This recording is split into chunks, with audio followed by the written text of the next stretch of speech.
여러분 반갑습니다. 저는 디지털 스토리 스튜디오를 운영하고 있는 김유석입니다.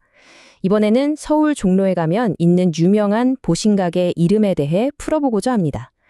원칙대로라면 보신각은 종루 또는 보신루라고 해야 맞습니다. 하지만 오랜 세월 보신각은 원칙을 저버리고 보신각이라는 이름으로 불려왔죠. 여기서 그 원칙이란 무엇이고 원칙을 저버린 이유는 무엇인가에 대해서 설명해 드리겠습니다. 자, 이제 시작합니다. 네, 바로 이 질문에서부터 시작해보죠. 저렇게 딱 봐도 웅장한 2층 건물인데 왜 이름이 보신루가 아니라 보신각일까요? 건축의 원칙만 놓고 보면 이건 명백히 루의 형태를 하고 있거든요. 이 미스테리를 풀려면요, 먼저 한국 전통 건축의 아주 기본적인 문법, 바로 각과 루가 대체 뭐가 다른 건지부터 알아봐야 합니다. 자, 이 문제를 해결하기 위한 첫 번째 단서입니다.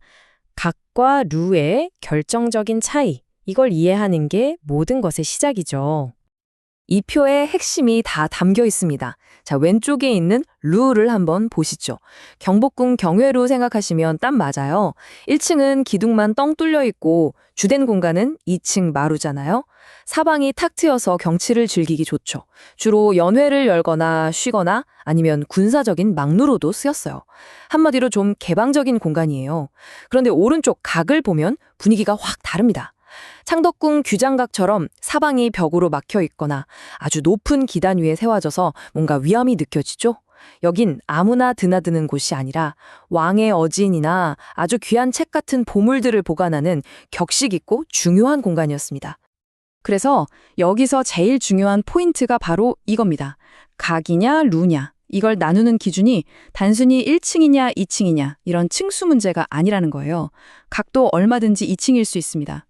진짜 결정적인 건 바로 그 건물이 가진 격, 그러니까 그 위엄과 무게감, 그리고 어떤 용도로 쓰였냐에 달려 있었다는 거죠. 와, 그리고 이 슬라이드가 그 점을 정말 확실하게 보여줍니다. 우리가 아주 높은 사람을 부를 때 각하라고 하잖아요. 이 말이 어디서 왔는지 아세요? 글자 그대로 각 아래에 계신 분이라는 뜻이에요. 그러니까 각이라는 건물이 가진 권위가 워낙 대단해서 그 사람을 감히 직접 부르지 못하고 그가 머무는 건물을 통해 존경을 표했던 거죠. 근데 한번 생각해 보세요. 아무도 루하라고는 안 하잖아요. 그쵸? 이것만 봐도 각과 루가 가진 무게감의 차이가 확 느껴지시죠? 자, 이제 건축의 원칙은 확실히 알았습니다. 그럼 이제 보신각의 파란만장한 역사 속으로 직접 한번 들어가 보겠습니다. 도대체 어떻게 이름이 이렇게 바뀌게 된 걸까요? 원래 이 건물은 조선 초기에 지어졌고요. 이름도 그 형태에 딱 맞게 종루, 즉 종이 걸려있는 누였습니다. 아주 웅장한 2층 누각이었죠. 그런데 1869년에 아주 큰 불이 나서 이게 완전히 다 타버리고 말아요. 하필 그때가 경복궁 다시 짓고 하느라 나라 재정이 아주 어려웠을 때라 예전처럼 웅장하게 복원할 수가 없었던 거예요. 그래서 결국 아주 작은 단층 건물로 겨우 다시 지었죠.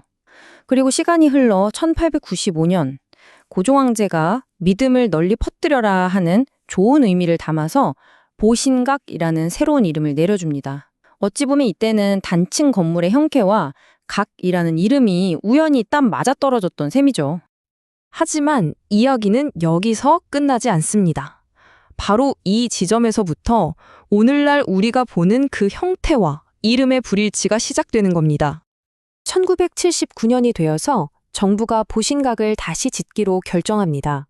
왜냐하면 수도 서울의 상징인데 너무 초라하잖아 이런 의견이 많았거든요. 그래서 이왕 다시 짓는 거 저 옛날 조선 초기에 위풍당당했던 2층 루의 모습으로 복원하기로 한 거죠. 네, 바로 지금 우리가 보고 있는 바로 그 모습으로요. 그런데 이 결정이 아주 큰 논쟁을 불러왔습니다. 한쪽에서는 건축 원칙을 내세웠죠. 이제 건물 형태가 명백히 루가 되었으니 이름도 원칙에 맞게 보실루로 바꿔야 한다. 이게 맞다는 거였고요. 하지만 다른 한쪽에선 역사적 계승을 주장했습니다. 무슨 소리냐? 고종황제께서 내려주신 보신각이라는 이름은 그 자체로 소중한 역사다. 이걸 어떻게 함부로 바꿀 수 있느냐? 이렇게 팽팽하게 맞선 거죠.